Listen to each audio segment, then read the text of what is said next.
Everyone, good morning. কেমন আছো তোমরা সবাই? আই হোপ তোমরা সবাই অনেক ভালো আছো।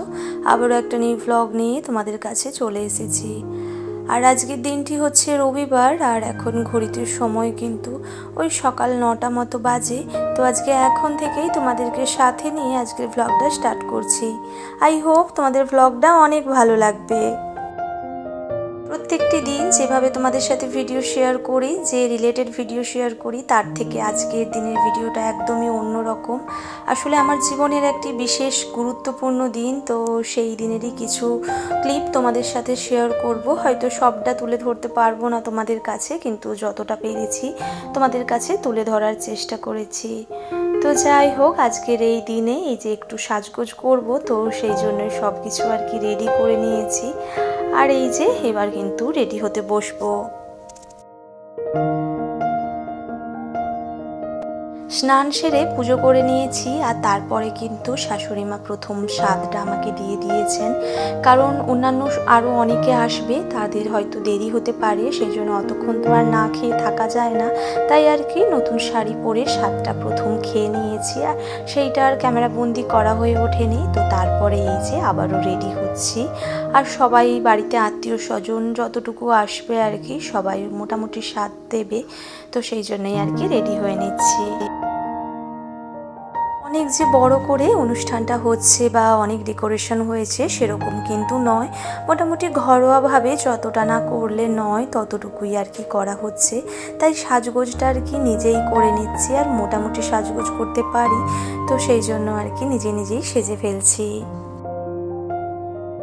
সত্যি কথা, এতটাই পরিমাণে গরমটা বেড়েছে, তো সেই জন্য যে খুব বেশি মেকআপ বা খুব বেশি অনেক কিছু করব সেরকম আর কি মন চায় না। কারণ আজকের দিনটাতে এতটাই পরিমাণ গরম ছিল, অন্যান্য কোনো কিছু করতেই ইচ্ছে হচ্ছিল না। কিন্তু যতটা না রেডি হলে নয় ততটাই আর কি করছি। তো ফার্স্টেই হেয়ারটা আগে রেডি করে নিচ্ছি। তো আগে একটু সিরাম লাগিয়ে নিয়েছি, তারপরে একটু ক্রিম্পিংও করে নিচ্ছি, আর এরপরে চুলটুলগুলো বেঁধে নেব।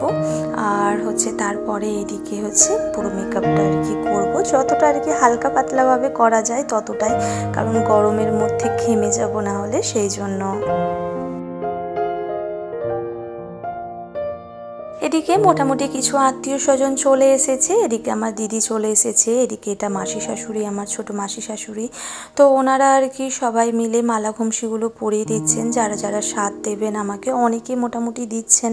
তো সেই জন্য একসাথে যখন বসতে হবে তখন অনেকটা অসুবিধে হবে, তাই ওনারা আর কি আগেই দিয়ে দিচ্ছেন এখানে, মালা ঘুমসিগুলো সব পরিয়ে দিচ্ছেন। এদিকে ঠাম্মাও পরিয়ে দিচ্ছে, তো সবাই আর কি একটু একটু কাজ এগিয়ে রেখে দিচ্ছে। শাড়িটাও চেঞ্জ করে নেব, কারণ এটা পরে যেহেতু শাশুড়ি মা প্রথম স্বাদ দিয়েছে, সেই জন্য এই শাড়িটা খুলে অন্য একটা শাড়ি পরে নেব।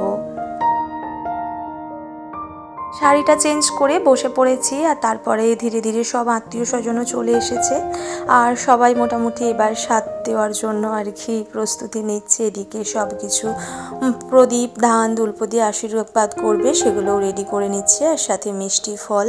তো এদিকে ছোট বাচ্চাদের বসাতে হয়, তো সেই জন্য আর কি আমার দিদির মেয়ে, আর এই সাইডে আমার এক কাকুর ছেলে, তো ওদের সবাইকেও আর কি বসিয়েছি পাশাপাশি। ঠাম্মা যেহেতু বয়সে সবার থেকে মোটামুটি বড়, তো সেই জন্য ঠাম্মাই আগে আমাকে প্রথম স্বাদটা দিচ্ছে এখানে। আর এমনিতেও তো প্রথম যখন আমার 5 মাসের স্বাদ ভক্ষণ হয়েছিল, তোমরা দেখেছো, ঠাম্মাই দিয়েছিল। তো সেই জন্য আর কি এবারেও ঠাম্মা দিচ্ছে। আর এদিকে ধান দুলপো দিয়ে প্রথমে আশীর্বাদ করে নিচ্ছে, আর তারপরে একটু বরণ করে ফল মিষ্টি খাইয়ে দিচ্ছে। আজকের দিনটি কিন্তু আমার সারা জীবন মনে থাকবে, কারণ জীবনে এই রকম দিন কখনোই আমার কাছে আসেনি। কারণ আমার বিয়েটাও হয়েছিল একটু অন্যভাবেই, মন্দিরে বিয়ে হয়েছিল, খুব যে ধুমধাম করে হয়েছিল নয়। আমার জীবনে আমাকে নিয়ে বলতে পারো এটা প্রথম আমার অনুষ্ঠান, তো সেই জন্য সত্যি অন্যরকম একটা মুহূর্ত আমার কাছে। আর তাই জন্য আর কি যতটা পেরেছি তোমাদের সাথে শেয়ার করার চেষ্টা করেছি, আর যতটা পেরেছি ক্যামেরাবন্দি করে রেখেছি। কখনোই ভাবিনি আমার জীবনেও এরকম একটি সুন্দর মুহূর্ত আসবে, কারণ অনেক সমস্যার সম্মুখীন হয়েছি এবং অনেক ভেঙেও পড়েছিলাম, কিন্তু তারপরেও ঈশ্বর আমাকে সেই দিন দিয়েছে, তো অনেক ধন্যবাদ। তো যাই হোক, আজকের এই সুখের দিনে আর দুঃখের কথা মনে করব না। আর এদিকে হচ্ছে দাদুনও আশীর্বাদ করে নিচ্ছে। তো সত্যি কথা, এইগুলো অনেক বড় পাওয়া আর কি আমার কাছে। শুধু ভগবানের কাছে এতটুকুই জানাই যে সবাইয়ের আশীর্বাদ নিয়ে এবং ঈশ্বরের আশীর্বাদ নিয়ে এই যে আমার প্রেগনেন্সি জার্নিটা শুরু হয়েছে এটা শেষ হোক এবং আমি যেন সুস্থ একটা সন্তানের জন্ম দিতে পারি, এতটুকুই চাই। কারণ সবাইয়ের আশীর্বাদ যেন আমার সাথে থাকে, এতটুকুই চাই। একে একে সবাই আশীর্বাদ করছেন। এদিকে যে শাশুড়ি মাও আশীর্বাদ করলেন, আর তারপরে এই যে আমার মা আশীর্বাদ করছেন। আমার কিন্তু মায়ের হাতের প্রথম স্বাদ খাওয়া আর কি এটা। তো যাই হোক, এরপরে হচ্ছে আরও সব বড়রা আছে, তারাও কিন্তু আশীর্বাদ করবেন।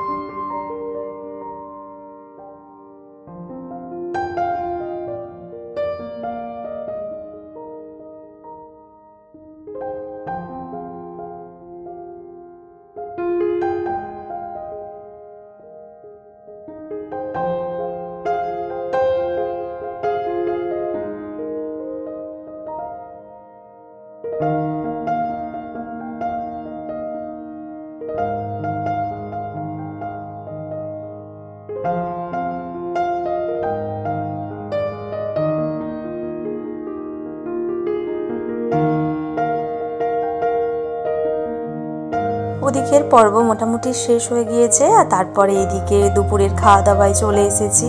আর অনেকেরই খাওয়া দাওয়া হয়ে গিয়েছে, আর আমি কিন্তু যে একবারে সাজিয়ে গুছিয়ে খেতে বসেছি সেরকম নয়, সবাইয়ের সাথেই খেতে বসেছি। আর আমার সামনে কিন্তু মোটামুটি খাওয়া দাওয়া হচ্ছে, তো সামনে অনেকেই খেতে বসেছে, সেই জন্য আর কি আমিও আর আলাদাভাবে খেতে বসিনি, তো এখানেই আর কি খাওয়া দাওয়াটা কমপ্লিট করে নিচ্ছি। আর এদিকে আজকে রান্না হয়েছিল ভাত, ডাল, আলু ভাজা, পটল ভাজা, আর এদিকে হয়েছে শাকের তরকারি, এঁচুড় চিংড়ি আর মাছের ঝাল, পায়েস, এটাই। আর চাটনি, পাঁপড়, মিষ্টি, আইসক্রিম এগুলো হয়েছে। তো সবগুলো দেয়নি, 7 রকম পদ আর কি আমাকে দিতে হয়, তো সেই জন্য 7 রকম পদই দিয়েছে। আর এই যে একটা বড় মাছের মাথা দিয়েছে, আমি কিন্তু এটা খুব একটা খাই না মাছের মাথা, তো যেহেতু খেতে হয় সেই জন্যই আর কি দিয়েছে। খাওয়া দাওয়ার পর্ব মোটামুটি কমপ্লিট করে নিয়েছি। আর তারপরে এই যে আর মোটামুটি শাড়ি টাড়ি রাখতে পারছিলাম না, অনেকটাই কষ্ট হচ্ছিল, সেই জন্য মোটামুটি চেঞ্জ করে নিয়েছি। আর শেষে এই যে একটু আইসক্রিম খাচ্ছি, কারণ ওখানে তো আমাকে দেয়নি, তো সেই জন্যই আর কি এইখানে বসে বসে খেয়ে নিচ্ছি। আর মোটামুটি সব আত্মীয় স্বজনরাই চলে গিয়েছে, আর এই দিকে শুধুমাত্র মা, দিদি এরাই আছে, তো এরাও বেরিয়ে যাবে, সেই জন্য আর কি আমিও একটু কথা বলে নিচ্ছিলাম। তো বন্ধুরা, আজকের ব্লগটা এখানেই শেষ করছি। আর ব্লগটা কেমন হয়েছে অবশ্যই কিন্তু তোমরা কমেন্ট করে জানিও। আর আমার নতুন কোনো বন্ধু আজকে যদি ভিডিওটা দেখে থাকো আর তোমাদের যদি ভালো লেগে থাকে অবশ্যই একটা লাইক কমেন্ট করে যেও। আর যদি চাও এরকম ভিডিও আরও পেতে, তাহলে চাইলে চ্যানেলটাকে সাবস্ক্রাইবও করে রাখতে পারো। তো তোমাদের সাথে দেখা হবে আবার নিউ একটা সুন্দর কোনো ব্লগ নিয়ে। ততক্ষণ তোমরা ভালো থেকো, সুস্থ থেকো, সাবধানে থেকো। এখনকার মতো টাটা, বাই বাই।